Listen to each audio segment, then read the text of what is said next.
சில நாள்கள் நம்ம வாழ்க்கையே மாற்றி வைக்கும். அப்படி ஒரு நாள் தான் தைப்பூசம். மணி அவனோட வாழ்க்கை முழுக்க சுமை, கடன், குடும்ப பொறுப்பு, என்னால் இனிமே முடியாதுன்னு நினைக்கிற நிலை. மணி மனசுக்குள்ள, முருகா, நான் நல்லவன் தான், ஆனால் என் வாழ்க்கை ஏன் இப்படி? தைப்பூசம் காலை, காவடி எடுக்கிற மக்கள், பால்குடம், வேல், பக்தி.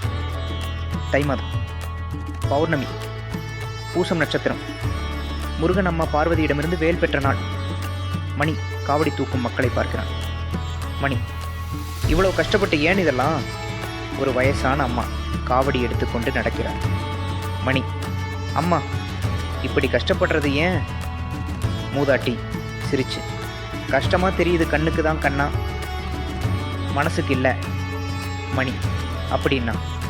மூதாட்டி, காவடி உடம்புக்கான சுமை இல்லை, இது கவலை, கோபம், பயம், இந்த அதையெல்லாம் இறக்குற வழி.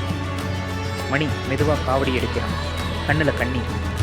அந்த நிமிஷம் மணி புரிஞ்சுக்கிட்டான், முருகன் கேட்குறது வழி இல்லை, வேண்டது சுத்தமான மனசு. மணிமலை ஏற ஆரம்பிக்கிறான். மணி மனசுக்குள்ள, முருகா, என் கவலை எல்லாத்தையும் உன் காலடியில் வைக்கிறேன். மலை மேலே காவடி இறக்குறான்.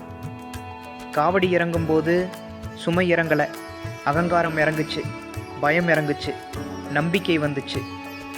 மணி முகத்தில் அமைதி. எல்லாரும் காவடி தூக்கணும்னு இல்லை, ஆனால் ஒரு நாளாவது மனசில் இருக்கிற பாரத்தை முருகன் கிட்ட இறக்கி வச்சா போதும். அதான் தைப்பூசம். வெற்றிவேல், வீரவேல், முருகன் துணை.